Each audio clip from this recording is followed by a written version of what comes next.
Good afternoon, everyone. Thank you so much for joining us. My name is Mario Lopez. I'm the Civic Engagement Manager for Silicon Valley at Home. Today, we're going to be having a PowerPoint presentation presented by a number of stakeholders that we've been partnering with around affordable housing issues, talk about how faith-based organizations can leverage their surplus lands for affordable housing. And so this is a part of our Affordable Housing Month series of events. And it's essentially to try to create a public awareness and community engagement as an opportunity focus on this topic throughout our region and across the state. And so housing takes on a whole new meaning during shelter in place, as you all know. And so we think it's really important to talk about these type of issues. Like the rest of the world, we are pivoting and programming all of our events to going virtual and expanding our programming for different audiences as well. And so we're very fortunate to be able to partner with 30 plus local nonprofit organizations and city governments on this effort. And we're really appreciative of our partners for this webinar as well. This program is also presented in partnership with the Coalition of Housers, a new network here at Silicon Valley at Home that we're very proud of. And it's about launching for emerging leaders in the South Bay affordable housing industry.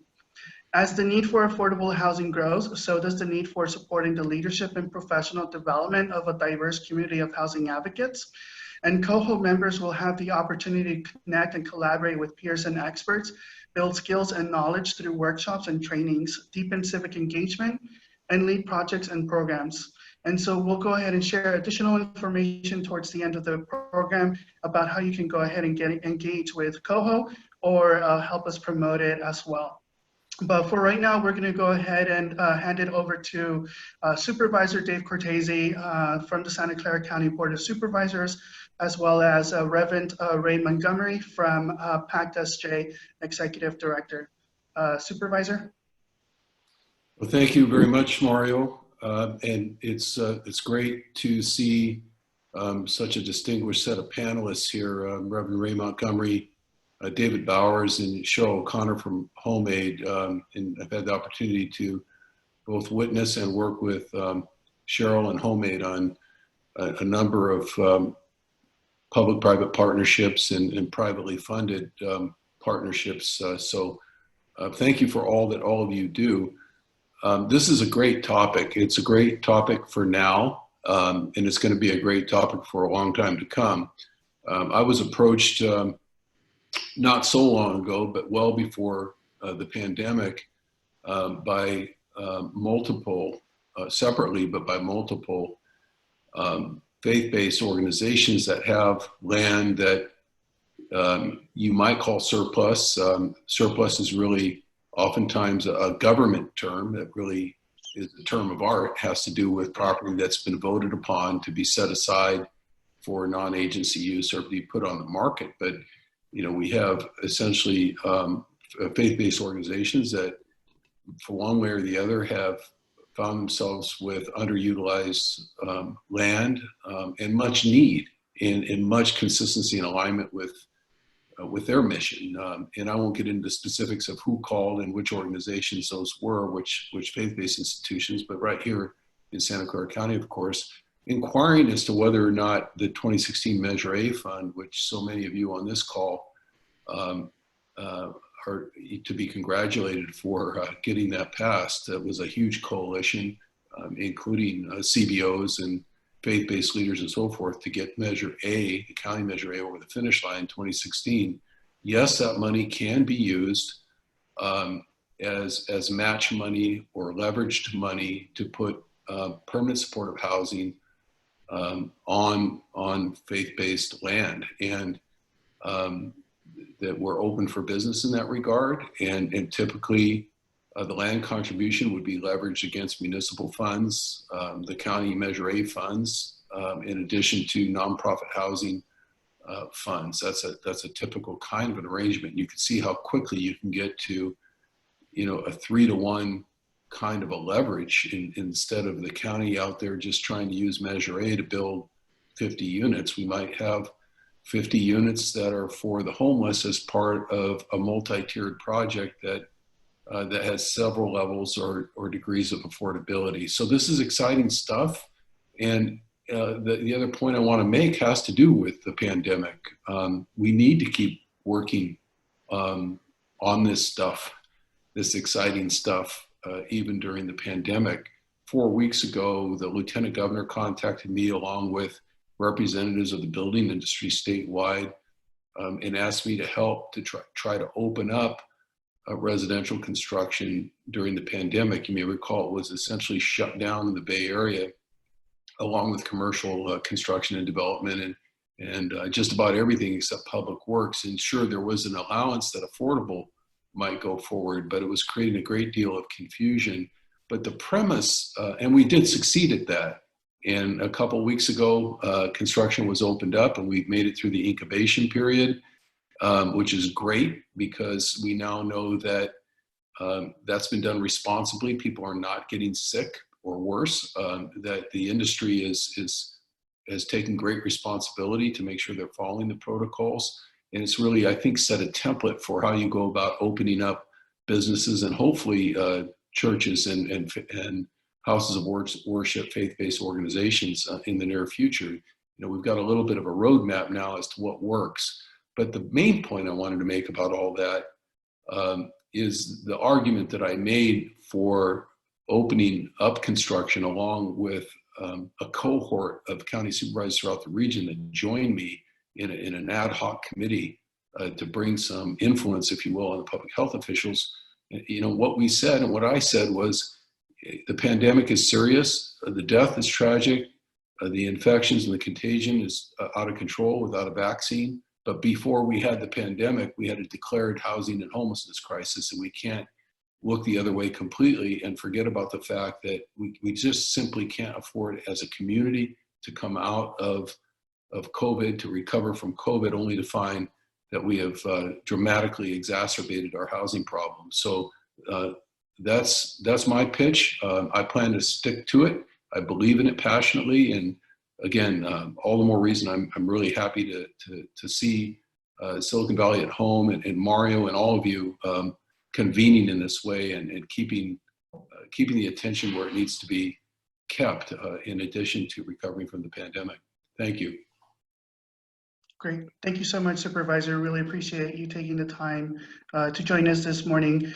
I'm going to go ahead and switch over to Reverend Ray Montgomery to share a few words before we dive into the PowerPoint presentations. Thank you, Mario, and welcome.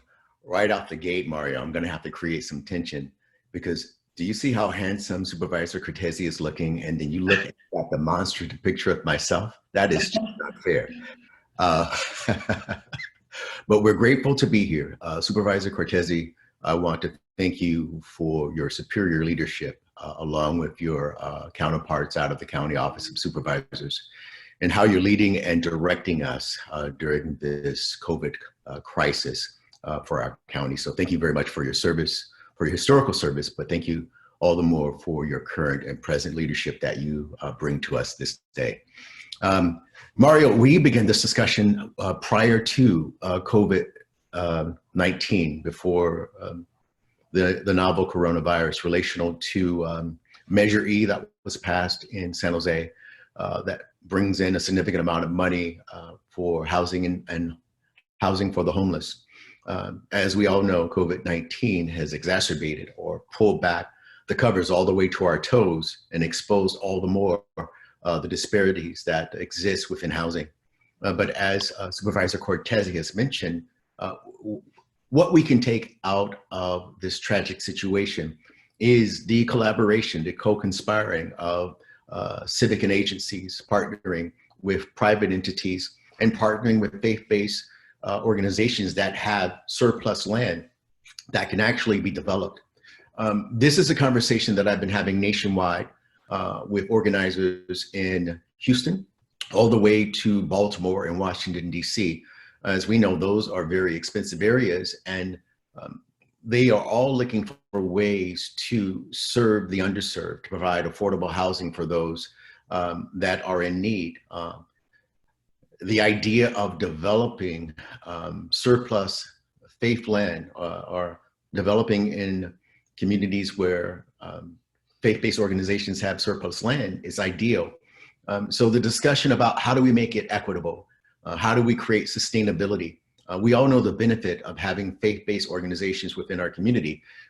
We already know those benefits. But as we further conspire and think of ideas of how the county, the cities, private entities, as well as the faith-based communities can come together and create a formula, an equitable formula that allows one sustainability, that allows affordable housing and market rate housing in a way that creates additional resources for our faith-based community to one staff, to one create programs that I think some that Mario has listed, like HeadStart programs, daycare, after-school programs, continued education programs. These type of things benefit our community. These type of things make Santa Clara County a better place. And at PAC, what we like to say is we like to listen, and from listening to our community members, those who are most impacted, we begin to investigate. And the counties and the cities are already doing the work. They have a very heavy lift when it comes to identifying how are they going to meet those goals of providing affordable housing, at what space and at what cost. And as Supervisor Cortese mentioned, with this partnership, the county doesn't have to come up with the solutions on its own. We have a healthy faith-based community which we can engage in conversation that is both beneficial to that faith-based community and also beneficial to the various county and cities that lie within Santa Clara County. So I'm happy to be a part of the conversation. I'm happy to be a connector, a co-joiner, a co-conspirator in this process of creating affordable housing within our county. So thank you, Mario, and thank you, Supervisor Cortese. Great. Thank you so much, Reverend Montgomery. We really appreciate you taking the time to join us this afternoon as well. And as you mentioned, you and I had sat down a couple of weeks ago leading up to May about this potential event. And so it's really great to be able to meet with you and with all of the other speakers today to be able to actually see this through. And so just a few housekeeping items. We're going to go ahead and ask folks who have questions to use the question and answer section or feature at the bottom. And we'll go ahead and moderate that at the end of the PowerPoint presentations themselves. And so I'm going to go ahead and hand it over to David Bowers, who is the Vice President of Enterprise Community Partners, a national organization that has been really a leader around developing affordable housing on faith-based surplus lands. And so, David, do you want to start your presentation? Great. Thank you, Mario. I appreciate it. It's good to be with everyone. Joining you here today. Welcome from greetings from Washington, D.C. I want to thank Mario and Silicon Valley at home. Thank you, Supervisor Cortese and Reverend Montgomery, for setting the stage for us. We can go ahead into the slideshow deck, and we can go to the next slide. So I want to say a word about Enterprise Community Partners. Mario said we're a national organization. I'll say a little bit more about us, but I always like to ground it in that we were started out of a faith-based encounter. There were, over 35 years ago, there were 3 women out of the Church of the Savior community in Washington, D.C., who were having conversation with the late Jim Rouse, who was a successful for-profit real estate developer. And they wanted to preserve some buildings in that neighborhood as affordable for low-income people. They must have had a crystal ball. It's one of the more expensive neighborhoods and one of the more expensive real estate markets in the country now. And Mr. Rouse did what any good real estate developer would do. He ran the numbers. And he came back and said, look, this just doesn't make sense. Those 3 women went off and raised and put down a non-refundable deposit on the building. And the story goes that Mr. Rouse, and they said to him, what are you willing to do? And the story goes that Mr. Rouse thought, well, what if we take that kind of faith and commitment to serve and couple it with for-profit business disciplines? What might we be able to accomplish? So out of that was birthed the Enterprise Foundation, now called Enterprise Community Partners. But I always say, never doubt the power of 3 women in a faith community. And so it literally changed, right, the course of history in terms of what Enterprise has done in the country. We can go to the next slide. So Enterprise is a national organization, proven and powerful nonprofit, really working to connect, provide safe and healthy housing for low income and low and moderate income persons, and make sure it's connected to opportunity. I like to say, really in simple speak, we operate across really three buckets. A capital bucket, we offer various types of financing to developers. We have a policy bucket where we do work at the federal, state, and local level. And then we also have a programs and systems change bucket where initiatives like this faith-based development initiative that I'll talk about happen through a network of 11 offices around the country, including my colleagues, led by Heather Hood, our office there in Northern California, based in San Francisco. You'll see that over the 35 years we've been around, we've invested over $43 billion, touching 585,000 homes, and doing, again, work at the policy level with an even further reach. We can go to the next bucket, next slide. And again, I'm from our Mid-Atlantic office, and as I mentioned, I'm one of 11 offices around the country. We can go to the next slide. So back in 2006, we actually started our faith-based development initiative in 2006. And let me just say a word about how my own personal route to this and how I believe it's no accident. I'm an ordained minister of the gospel of Jesus Christ, got ordained in the United Church of Christ, went to the University of Virginia undergrad, went straight to seminary at Howard University School of Divinity.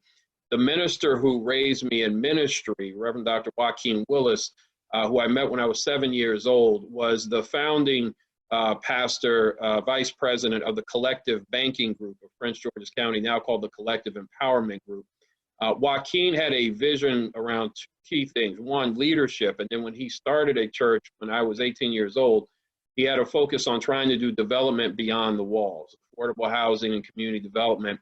And the Collective Banking Group was a group of clergy who were coming together to try to leverage the economic clout of the church and interaction economically for the benefit of members, the community, and the institution itself. And so they ended up having covenant relationships with several banks. I share that to say that I saw at a formative years of my ministry and ministerial development, clergy who were seeking to do exactly this kind of work. And so I don't think it's accident that I ended up at Enterprise and ended up at a platform where there was a need for this kind of work. So who we are with Enterprise, our faith-based development initiative, you see our strategic advisors, we're a local nonprofit that really is the East of the River Clergy Police Community Partnership is what the name implies, a collection of clergy as well as the police and community groups working around public safety work. Georgetown University was an initial co-convener for us, later on Wesley Seminary, and the last few years, the University of Baltimore is a current partner, and I'll say more about that in a second. The why is pretty self-evident, but I'll just say it. In our market, similar to where many of you all live, again, the Washington, D.C. metro area is one of the more expensive real estate, one of the top 5 or 6, depending on when you look at it, real estate markets in the country. So we've got a lot of folks who are living housing cost burden, a number of folks who are homeless. So just a real critical need for housing affordability, particularly for lower income folks making below 80% of the area median income. There's real potential. That's the other reason of kind of why. You'll see that we had done this analysis in 2019. The Urban Institute did an analysis around the potential, and you'll see that just looking at 800 vacant parcels in 4 jurisdictions in our area, and they ran some basic zoning analysis, showed that you could get anywhere from 43,000 to 109,000 new units of housing to be built. I know that the Turner Center there just released its report. And so in a similar vein, kind of looking at an analysis of what the potential is. So the why is you've got a need. The why is you've got potential in the faith community. So what we do, in simple speak, what I like to say is what we're trying to do is to get new units of housing and developed, as well as community facilities. And when we say community facilities, we mean anything that's not just a worship sanctuary space. So it could be retail space, it could be service center space, training facility space. So housing and facilities developed on land that is owned by houses of worship that's undeveloped or underdeveloped. And our approach is to help houses of worship make an informed go or no-go decision by connecting them with the type of intellectual and financial capital, or as I like to say, dollars and cents with an S, that will help them make that informed decision. And we've been doing this work since '06. So we can go to the next slide. So let me give a little sense of the range of what we do. And again, you'll see in the Turner Center's report, one of the things it talks about is building the capacity of houses of worship as well as reducing some of the financial barriers. So you will see that some of the work that we are doing is right in line with this work. So trainings, we do trainings on different aspects of the development process. You'll see some of the topics here. Our trainings are not designed to make folks experts. They're designed to make them comfortably conversant, having conversations with a supervisor, an elected official, with a banker, with a developer, right? So they can be comfortable. I always tell people that when I went through seminary, I can talk New Testament, I can talk Old Testament, I can talk systematic theology. I took a class on literally how to counsel people who are dying. What I did not get in seminary was a class on running pro formas or negotiating land deals. So many clergy leaders who are coming out are not trained, and again, Turner notes this in its report, they're just not trained for this. So it's not a criticism, it just is what it is. So we do this range of trainings on different aspects of the development process. And we always say to folks, if you want certification level training, there are groups like the National Development Council or NeighborWorks USA who do certification level training. So ours are designed to make them comfortably conversant. We also provide some catalytic early stage capital where it says grants for market studies and feasibility analysis. We'll do grants in the Mid-Atlantic region up to $10,000. The House of Worship has to match that 25%. That helps defray the cost of the market study and the feasibility analysis to see if what the House of Worship has in mind in its vision, if there's a real need for it, and if there's a need for it, you know, how quote unquote easy or difficult will it be to get that developed? And let me just give a real specific example of what I mean by that. So you may want to do senior housing, and you may find out, yeah, there's a market for senior housing. You may say, and someone may say to you, yeah, you can use low-income housing tax credits to develop that senior housing. But the feasibility analysis part is really important because you need to know how many allocations have been made in your jurisdiction by the state in the last year or 2 years or 3 years. How many allocations have been made for senior housing, if that's what you're looking to develop? Is that a priority now or not? Is there much gap financing available for that or not? Are there foundations, or there's the local government providing resources for whatever you're trying to build? So having a market study and a feasibility analysis, again, to help the House of Worship make the informed go, no-go is really important. We've also pulled together some capital where at times we're able to provide recoverable early pre-development grants for other kind of early stage pre-development studies and analysis. Usually these are $25,000 to $50,000 type grants that get repaid if the project goes forward, but if for whatever reason after due diligence the project doesn't go forward, it can be forgiven as a grant. And then again, people always have the access to the full range of enterprise products. We always tell people, shop around for everything, for your money, for your partners, and the like. We can go to the next slide. Technical assistance, organizational development. We do zoning and market analysis, talked about that. The project-specific development TA, I'm going to connect that last bullet under TA to the development consultants. We have various bullpens. So developers and development consultants, mission-oriented for-profits, nonprofits who have capacity. We interview them, kind of make sure not only that they have bandwidth, but they also have a willingness to work with houses of worship, which is key. We had the late Elder Herbert Chambers. I'll never forget, Elder Chambers said to us when we made our grant dollars available years ago, I don't know where to go to shop for a consultant. And so that was where the bullpens were birthed, where we realized that that was a service that the houses of worship needed.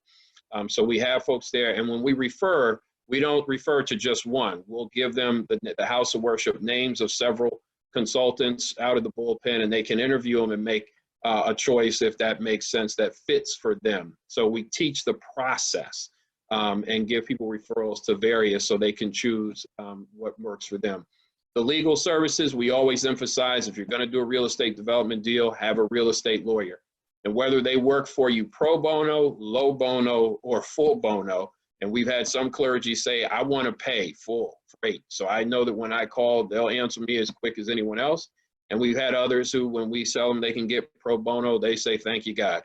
So there's no right or wrong answer on whether you go pro bono or full bono. Just know that you need to have a real estate development lawyer. there. So we have those kinds of referrals. We can go to the next slide. So beyond that range of various technical assistance, and I'll just add one other thing too, consultants, organizational development consultants, some houses of worship have a nonprofit associated with it, and they want that nonprofit to be a part of the development deal, the development process. But we found that in many cases, they're just paper nonprofits, no paid staff, no functioning board, no audited financials. So we'll actually provide consultants who can go in for up to 20 hours. We'll cover up to 20 hours of their time to do an assessment of where that nonprofit is strong, where it's weak, and the things that it needs to do to tighten up in order to be engaged in the work. So since '06, we have, through our initiative just in the Mid-Atlantic region between kind of the Washington, D.C. metro area and Baltimore, supported the development of 1,200 plus units, 1,000 plus units in the pipeline. You'll see the dollars that we provided. That we've done over 45 training sessions. We do networking lunches twice a year for the houses of worship where there's no formal training, but they just are able to go around and share one with another. We call it kind of the iron sharpens iron sessions, where they can share the progress they've made, the troubles that they've run into since they last met, real practical sharings. You know, go to window 2, not window 4. This banker was helpful. You know, this developer was shady, those kinds of things. Real practical advice, one with another, we found to be very helpful. And you'll see we've collaborated with the University of Baltimore for the last 5 years on a faith-based development certificate program. So in Baltimore, we do an actual classroom setting, houses of worship pay. It's $1,000 for a 6-month cohort. They can bring in 3 people from the house of worship. They're in a classroom once a month for about 5 to 6 hours. They also get 5 hours of consulting time from a development consultant to help them flesh out their project. And then they do a presentation to a Shark Tank for 7 minutes of bankers who give them feedback on their presentation. So that's the way we do it in Baltimore. In the DC metro area, we've done a different modality where the sessions are free. They tend to be 2 to 3 hours, usually about once every kind of 6 to 7 weeks or so. And so we've taken different approaches to it. We can go to the next slide. So the next several slides, I won't go to all these. I'll just highlight, it's in the slide deck. So I've got about 5 minutes left, that there are a number of examples of different types of projects we have. This one I want to highlight, Plaza West, a mix of grandparent or housing for grandparents raising children. So 50 of the units in this development were there. We can go, so that's an interesting kind of unique project there. We can go to the next slide. Want to highlight on the next slide. Let's see. All right, thank you. This one is interesting because this was a collaboration, East of the River Clergy Police Community Partnership, a collaboration of houses of worship coming together. And they actually, some of the houses of worship provided money to this organization to buy this property and then use it for the purposes that are outlined here. And so this was interesting, kind of a number of churches working together to give money to a group that they belong to. We can go to the next slide. This one's interesting because of units that are targeted for the summit for folks who are formerly homeless. 50 of the units are targeted for extremely low income folks. And this is in one of the most highly gentrified neighborhoods in the country, Eckington in Washington, D.C. We can go to the next slide. And one more, you can go one more. Just wanted to highlight this project because it also provided the city government in Washington, D.C. gave some extra stimulus money back when this was coming through to have the House of Worship and its partner provide replacement units for the redevelopment of some public housing there in that neighborhood. We can go to the next slide. And as we're going to the next slide, I'll say that in 9 out of 10 cases, the House of Worship is going to partner with an established developer. We can go actually to the next slide. So this one's interesting because the House of Worship they bought a parcel of land and built senior housing on a parcel, but then they also on their parking lot built this 3-story structure that has the first 2 stories. Unity Healthcare became an anchor tenant, providing greatly enhanced healthcare options in this neighborhood. And on the top floor, banquet facility that provided really kind of economic empowerment, if you would, for the House of Worship, provided reasonably cost banquet meeting space in the area, really in the city, and a stream of revenue for the House of Worship. So that's a very interesting model with that one. We can go to the next slide. You can keep going to the next slide. So the last few slides I have here, I just want to highlight a few things. One, there are a number of questions that we encourage houses of worship to ask before they get into it. We actually have an organizational assessment tool that really is a combination of an organizational assessment and issues related to joint venturing with developers. So it asks questions ranging from the zoning for your property to do you have an internal team to what type of partner are you looking to have. But there's some key, these are just a few of the types of questions you need to ask. What are your economic development goals? That second bullet, that's a real key question. Or your financial goals, excuse me. Do you want to break even? Do you need to make money over the long term? Are you willing to subsidize the project? The economic empowerment interest question, that fourth bullet, is an important one because many times a house of worship may just think about the actual development itself, open the building and hey, we're good. But if you really think about it, as I like to say, when there's a lot of talk about racial equity, and what I've said is to really make it simple, ask these questions. Who's going to be the community that gets impacted, that benefits? Who makes and informs the decisions? Who's the organization that will run the programming? And who gets paid? And the who gets paid is a critical question because, like, on an affordable housing project, there are a lot of people who get paid, right? From the lawyer to the title company to the landscaper to where you put your money in the bank. So if you have economic empowerment interests beyond just building the affordable housing or the community facility, be mindful of that so that you know that going into your negotiations. And you'll see whether you plan to have an active role in the development or not, and the like. We can go to the next slide. So a few lessons learned that are just key. And again, many of these really dovetail with what came out in the Turner report. So it kind of shows you there's consistency around here. Oftentimes that unfamiliarity with the process will lead to no action by houses of worship. The technical assistance is often as important as the financial assistance, the intellectual capital that we talked about, so that building the capacity that Turner talks about. The timeline issue is critical. I always say folks in the development community, their frame of reference is quarterly. People in the faith community, their frame of reference is eternity. So oftentimes what we have to do is slow down the development community and speed up the faith community. Being clear about what role the clergy leader plays and the notion of having a team around. And if you're going to run an initiative to really do this kind of work, the program evaluation is key. Next slide. So last two slides I have here real quick. We can actually go to the next slide on this one. So just some thoughts around the role of philanthropy and government. If you're on this call or if you hear this tape, a few things, the role that philanthropy and government could play: capital to support program management, the catalytic early pre-development cost, as well as obviously subsidy capital. You'll see how we've listed here the role that some foundations have played in providing some of the money, like those $10,000 grants have been very catalytic. Program operational money from foundations and banks. You all know there about what Alameda County, California did a couple of years ago with their RFP, which was exciting for the industry. In New York State, the Office of the Attorney General has put some money towards these efforts.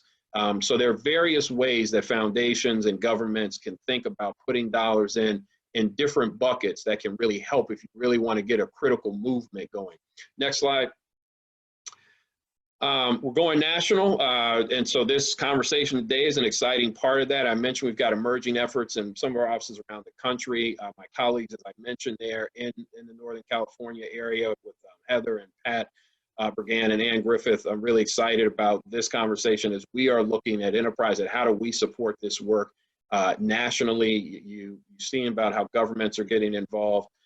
Interestingly enough, 3 of our offices in LA, Chicago, and New York were part of a Buddhist Catholic collaboration that actually went to the Vatican.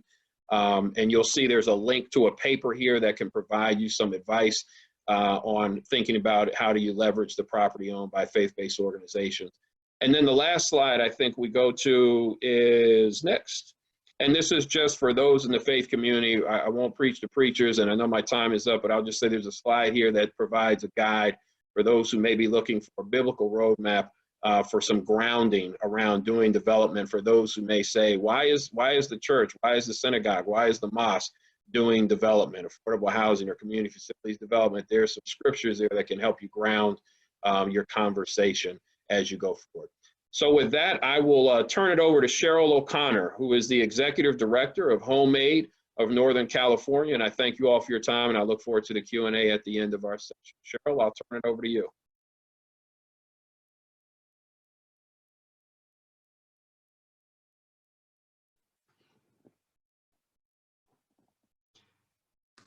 Cheryl, I think you may be on mute. Yep, there you go. I know, and actually you, the host, you guys have muted me and turned my video off, so. Thank you. Thanks, David. Can you hear me now? Yep, we can hear you. Thank you. First of all, we're going to scale this way down in terms of size of project and conversation. We're going to talk about a tiny home project that we did with First Presbyterian Church of Hayward with Pastor Jake Metcalf.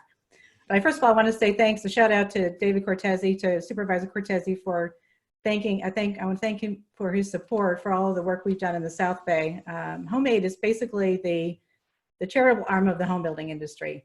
And my job is to bring together service providers and home builders and trade partners so that we can reduce the cost of projects and housing for the homeless. So over the last 20 years, our chapter has done 45 shelter projects in the Bay Area, and we've housed over 8,000 people experiencing homelessness. So back in 2019, quite a few people came to me and said that we needed to connect with Pastor Jake Metcalf of First Presbyterian Church of Hayward, because he was building, it's on top of my head, he was building a tiny home project, and everyone thought that HomeAid could help build the houses for him. So I'm going to turn it over to Jake, and he's going to talk about the entitlement process that he went through before we connected. So Jake, do you want to take it from here? Sure thing, and good to be with you all. Is the next slide available or no? Can we move to the next slide? Yeah, that'd be helpful. Good afternoon, I'm Jake Metcalf. I'm the lead pastor at First Presbyterian Church of Hayward. I'll tell a quick story, because after all, I am a pastor, and that's what we do. One of the evenings that I was up kind of late in the church building working on a sermon, one of our brothers came to the door. It was a rainy NorCal night, needed a blanket, needed a sleeping bag, needed something. In that space, I opened the door, I talked to him. My man was my age. I did the best I could. I found a blanket, I gave him one. And then as he was walking into the rain through our parking lot, I just thought to myself, we can do better than this. We can do better. We can figure out how to use our land, our space, our gym. So fast forward, that was about 4 years ago. Our elders at our church made a decision. They kind of fell in love with some passages in our faith tradition through the New Testament that encourage us to take care of the least of these. And so what we've done is said we want to do our best work to end involuntary homelessness in the Eden area. That's where the immersion of the tiny home project came from. So if you go to the next slide, we had a program development kind of phase. We use the word development different in our world. And we are in the middle too. We sit on 4.5 acres of fully paid off land in the middle of the East Bay here in Alameda County, in the Bay Area. And so we are, just so to be clear, we're involved in 2 projects, one of which is tiny homes and then its multiplication. The other which is we are in kind of deep into a partnership like Brother David was talking about with Eden Housing to build 199 affordable housing units, permanent affordable housing units on our property. So in the middle of that, we were working through what does it look like to really love and serve our neighbors. So we started a parking lot program where people could park in their cars. We have a huge housing crisis and unsheltered crisis here in the Bay Area. Many of you are aware of that. In the middle of that, we were parking cars. People were living in their cars as they got evicted or for whatever process ended up on the streets. And we found that of our 10 kind of safe car parking spots, 7 of them, on average, between 6 and 7, were people who were employed. And so we began to think that through. They were substitute teachers, they were nurses, they were EMTs, they, and like even right now, as we kind of get to who's in our tiny homes, it's a woman who works at Kaiser, it's a woman who works at the DMV, it's a woman who works for kind of in providing care in a home, and it's a woman who drives for Lyft. One of our residents is on full disability. So kind of in the middle of that, we developed this program where we wanted to give people move from their cars to a home. And so the tiny homes on our property that you saw previously are fully plumbed, fully powered. The kitchen's inside, the stove, the refrigerator, it's a 3/4 bathroom. It's a home. And so we put that forward, and we began to go through the development phase of kind of developing the program of how we were going to help people move to the next housing opportunity. And so on our site, it's a particularly kind of localized, beautiful way. We were able to get CDBG kind of grant funding in order to build them. And so what we're doing is 2 18-month cohorts. People enter our program. They pay a graduated rent scale, so 200, 400, 600, and then 800. We have case managers surrounding them to help work through kind of the budget and lifestyle transitions that requires. And at the end of the 18 months, we are giving all of that rent back to the individual so they can move forward in a permanent supportive housing arrangement. Now, since then, we've migrated in terms of our multiplication efforts around tiny homes to multiple different options, but that's what we developed. And then we took a long journey through entitlements because it was hard. So next slide.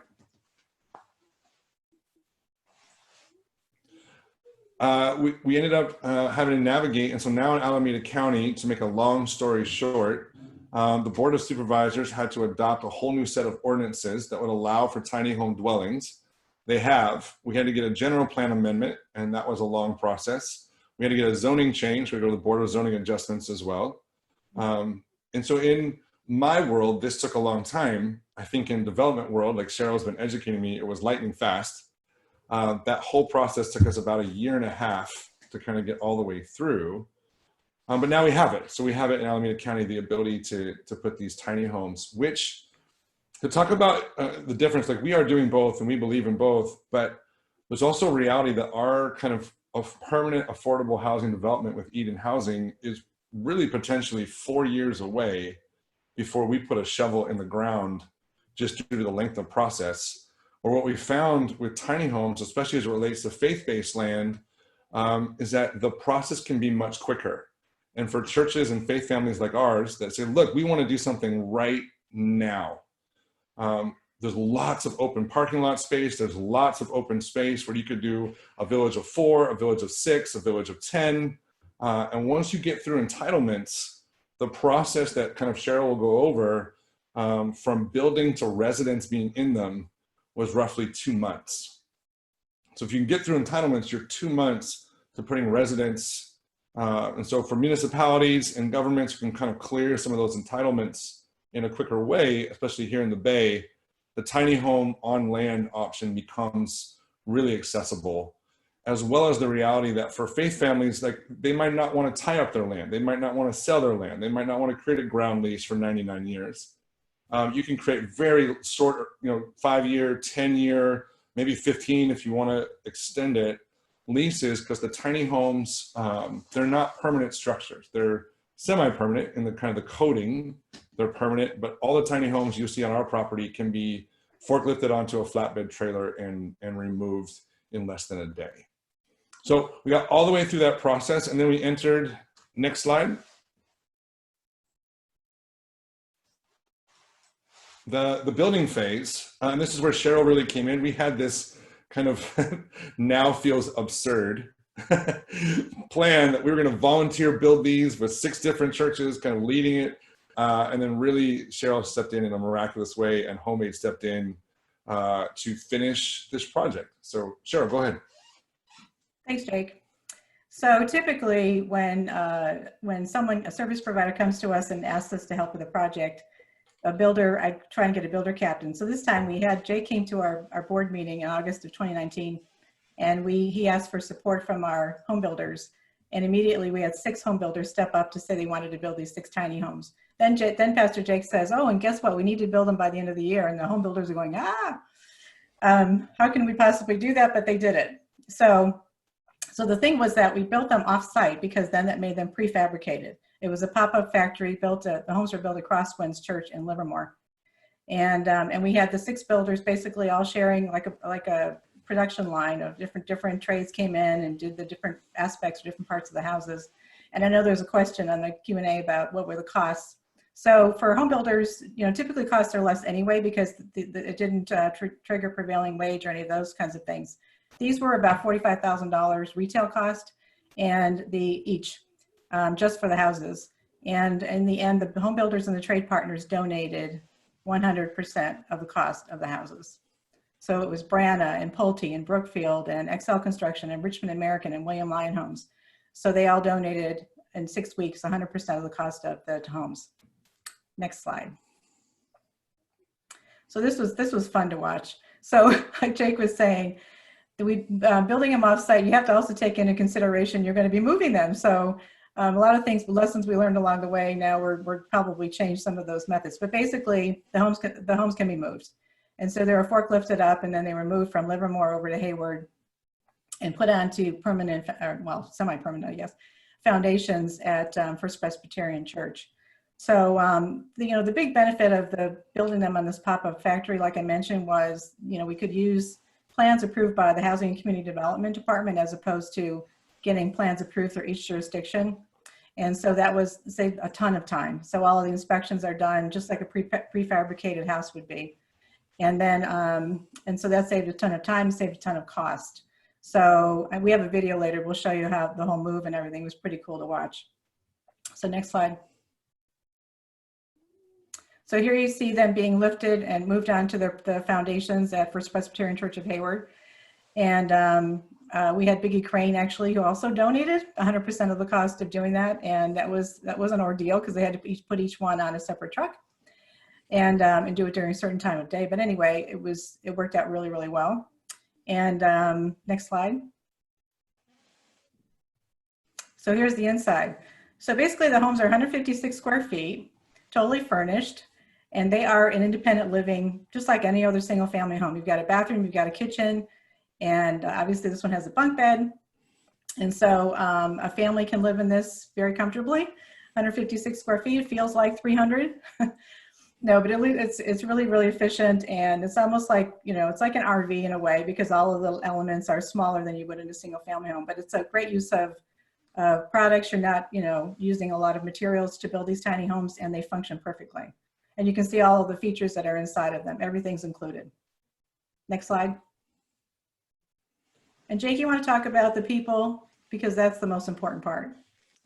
Yeah, I mean, we were hoping as a faith family we know that 6 units just doesn't feel like it's going to put a dent in the housing crisis or in the crisis that our unsheltered family are feeling.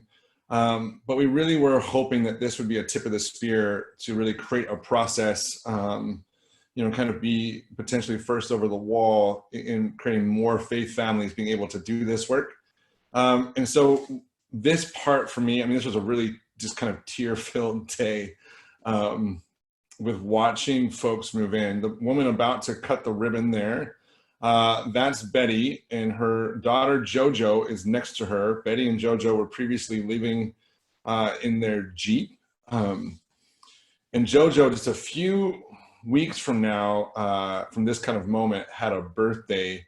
And so we as the faith family were able, and Betty and kind of Jojo and we're kind of communicating on this day that she was so excited that they would be able to host a party for her daughter. Betty was communicating that for Jojo. So that part, I think, is the reason why David Bowers is involved in what he's doing, and Reverend Ray, that in the end, it becomes about people being put in homes. And so whatever tool in the tool belt we can create, whatever funding structures we can create, whatever movement we can create becomes important and necessary, so that in my faith tradition that the image of God is honored in every single human that exists on the planet. So and then Nate Miley and I were good partners. Supervisor Nate, we had to do a lot of kind of pushing to get it all the way through. So I think both of us were entitlement and exhausted and celebrating that day, along with Cheryl and her work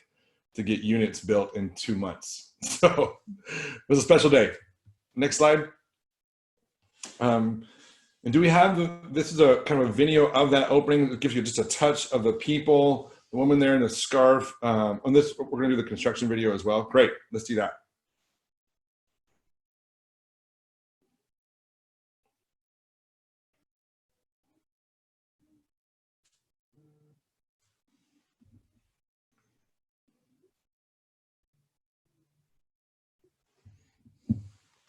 Sorry, hold on just a second. We're gonna get the video smoother. Yeah, this is a great video that'll give you a look at how kind of construction went and what it looked like.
I'm gonna wait for us to get back to this, to the, ooh, there.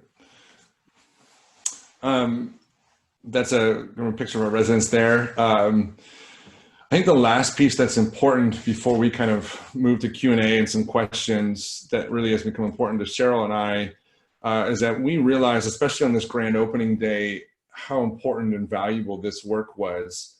And then in my work around just different interfaith councils and kind of just being collegial with other pastors, I met with a bunch of those amazing people, and really what we ended up having to form was a nonprofit where Cheryl's on the board and I'm working as kind of the principal founder with some other project managers and architects. And we formed a group called Firm Foundation Community Housing, which is really the churches, to David's point, needed, if they wanted to put tiny homes on their property and figure out how to get a piece of income from that, as well as provide housing, as well as provide case management, where there's a win for the church family, there's a win for the housing, there's a win for the community. And they really needed someone to call and help them walk through that process. And so that's been the really kind of exciting point to me, that we really are at a point of multiplication and figuring out how to access, and for church families that might not want to do permanent affordable housing, there's at least another kind of tool belt, temporary option, maybe to get their toes wet, if you will, along the way. So. And if I could just follow up on that, or Jake, just to mention too that I think one of the things it does do is provides an interim, like you're saying, solution. And one of the things that drives us crazy is how long it takes, as Jake was mentioning, to get projects approved. Typically it's 5 to 10 years. Some of the ones that are in the Bay Area are being challenged, and they take up to 10 years to get approved. So if we can provide housing quickly, especially during this COVID-19 crisis, then tiny homes are a solution, as well as many other types of solutions, but they're quick, they're less expensive. And it would be great if legislatively or someone could create some sort of a order statewide that tiny homes on church properties could be legislated as a by right, CEQA exempt type of project. That's our dream. Thank you. Yeah, thank you for listening to what hopefully is a really encouraging story. Great. Thank you so much, Cheryl and Pastor Jake. We really appreciate you taking the time to join us this afternoon as well. We're going to go ahead and open it up to questions and answers right now. But before we do, there was a question about whether folks can receive either the recording or the PowerPoint presentation slides that were presented today. And the answer is yes. After this webinar, we'll go ahead and send out an email to everybody that signed on and then share the webinar recording and then the slides as well. And we're more than happy to make the connection to the presenters as well, should any of you have any additional follow-up questions to folks. And so if you have any questions, there is a button at the bottom. That's a Q&A. You can see it right on the screen. Feel free to go ahead and ask us, and then we'll filter the questions. If we don't get to all of them, we'll follow up with you individually afterwards, so we can make sure that you get the information that you're looking for. So one of the questions is, what are some of the characteristics of churches that engage in home building?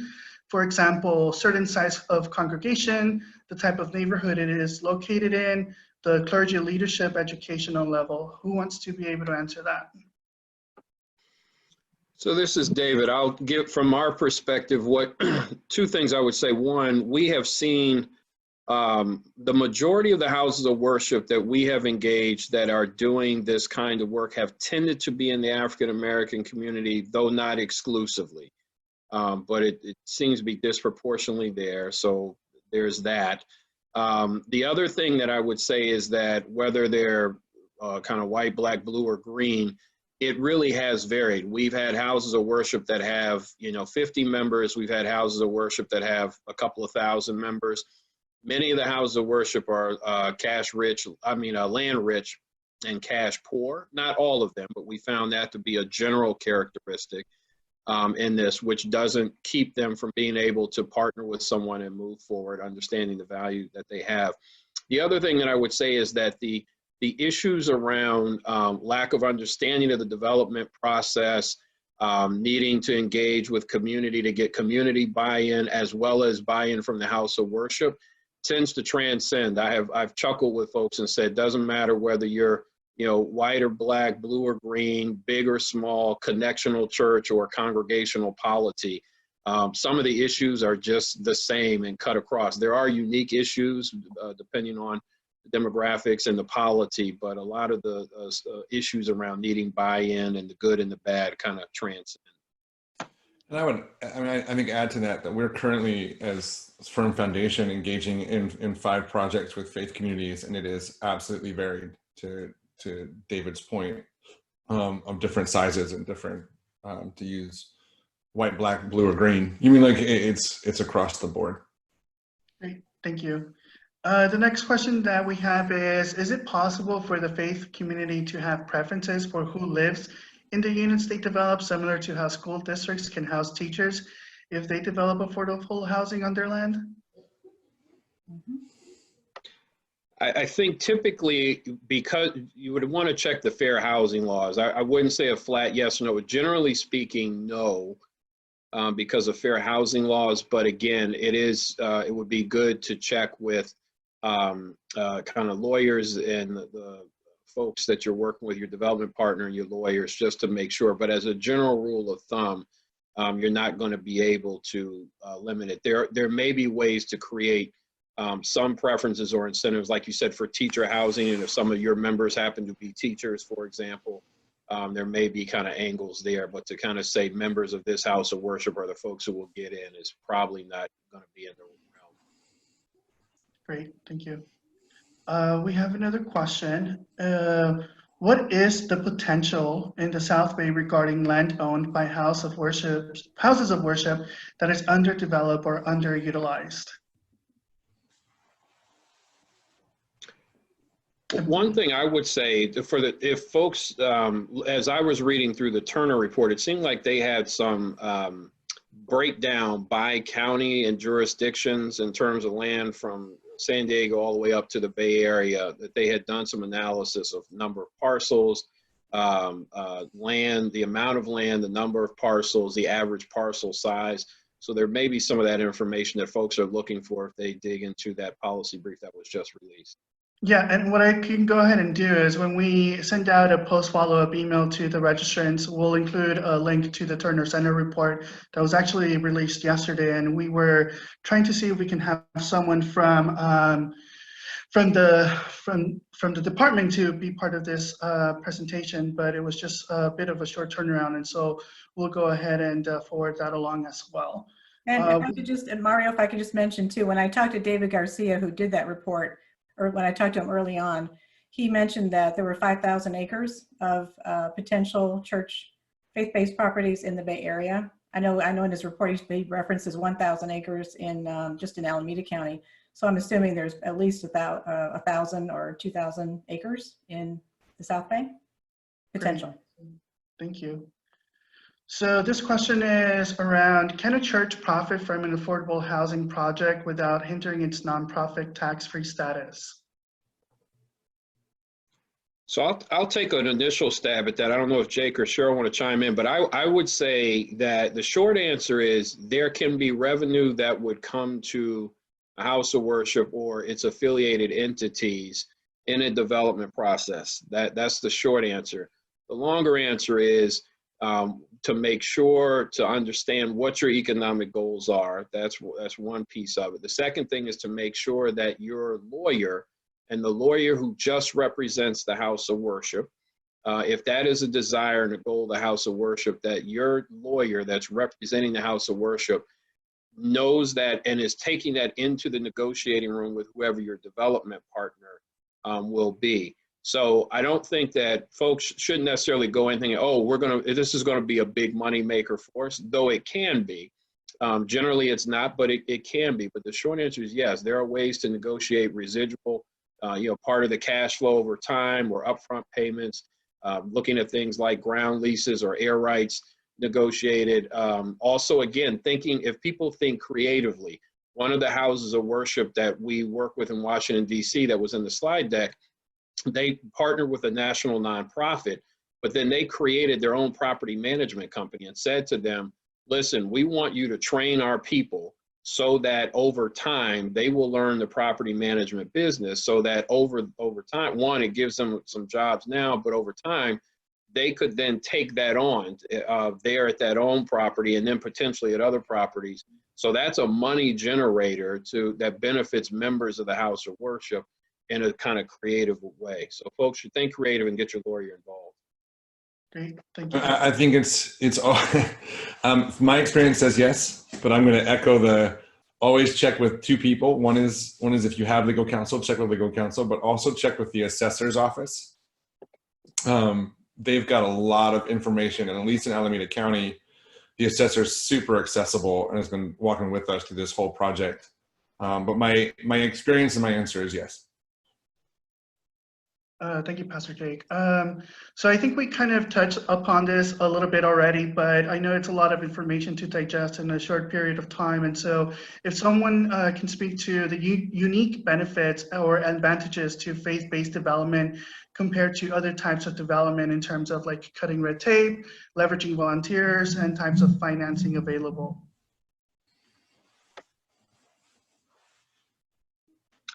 Jake or Cheryl, do you want to take a stab at that, or do you want me to? Well, I'm just going to say that they have the land for one thing, because one of the toughest things is trying to find land where you can build any types of housing, and plus it's typically connected to their mission. So I think it's a win-win, and so much of the church properties that we've found have been underutilized. So there's opportunity to take parking lots, to huge parking lots, and make them useful and to make them housing. So that's my perspective. I mean, I think there's multiple. One of which, like to Cheryl's point, is one of the kind of mantras as we were having community conversations was that the faith community or houses of worship really should value people over parking. That was kind of one of our mantras that we used. So from a mission component, you also have what happens in a faith community like right now that's really a beautiful crossover is that one of the primary causes of people becoming unsheltered is a breakdown in the family system. That natural kind of societal safety net, for one reason or another, has broken. And what faith communities, when they're acting in a healthy missional manner, can provide is kind of institute that faith community like family standpoint. And just relationally, not intentionally, not programmatically, but just very basically organically. So there's a win on the land, there's a win for the faith community. And we also have experienced that when you engage municipalities and especially planners and building enforcement and code folks, like there's a natural assumption that the faith community is there to do good work. And so we had an easier time kind of navigating those than sometimes a for-profit developer or even a nonprofit developer component. Like there was oh, the church is doing it. It just had a different kind of feel to it than some other projects that my friends have been involved in.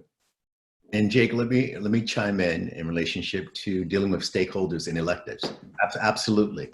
When we look at the threefold partnership, the cities and counties, along with the private developers and the faith communities, we really get into looking at the numbers at what work. So the objective and the ultimate goal is sustainability for that faith community to be able to continue to exist. Right now, during COVID-19, some of the challenges is just keeping their doors open. So that would be and leave room for ultimate partnership and negotiation and grinding numbers so that we can get to a place that communities can use that access land to use to generate revenue that allow them to be stable and have levels of stability. And then take advantage of, again, those things that we mentioned: HeadStart programs, daycares, after-school programs, continued education, those things that can be supported by other agencies, not so much for profiting, but for, again, really building up that community. Pastor Jake, you talked about the stability of the family. We just want the stability of the human. You know, at PAC, we look at equity and justice and working with stakeholders to pass laws, to eliminate red tape that would inhibit the ability to have projects like this on surplus land to actually take place. So that's why I welcome the conversation with Supervisor Cortese and the work that they do. They have responded accordingly. And I believe when the community of faith in Santa Clara County step up with doing some of the things that Kathy did in conjunction with you, Pastor Jake, you know, we can move in unison and solidarity and make some amazing things happen. So there's a lot in engaging in this conversation. No, I totally agree. I'm just going to answer one or two more questions. And I think that we've kind of touched upon it, but who usually, I guess, is the impetus for the development process? Like, who starts initiating this? Is it like faith-based organizations, or is it outside interest groups? Who really is the, I guess, the catalyst for these type of developments? So it varies. This is David. It really varies. Oftentimes it's the house of worship, and it ranges from, you know, pastor had a vision and, you know, the stone tablets came down, or sometimes it's the members of the congregation feeling a need in their community. Sometimes it's the denomination may be pushing because a house of worship is in a certain financial strait, right? And so it really does vary. The thing I would caution for houses of worship to be very mindful of is when you're approached by developers in a lot of high cost areas where, you know, folks see that real estate and it's valuable and they want to get it.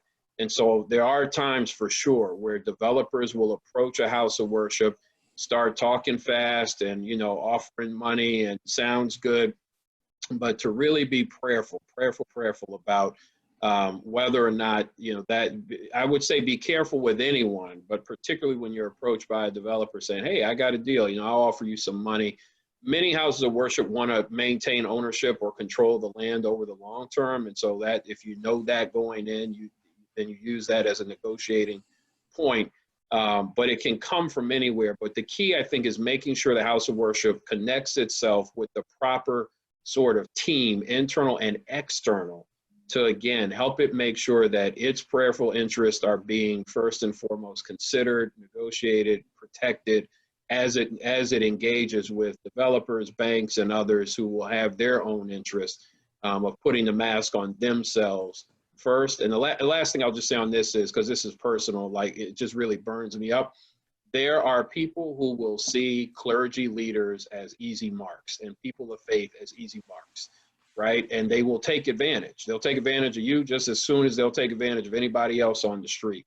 And so we have had many experiences where houses of worship, clergy or lay leaders are thinking, oh, we mean well, like Pastor Jake said, right? We're the do-gooders in the room. We mean well, and people will say that. And then there are those for whom that's a good thing.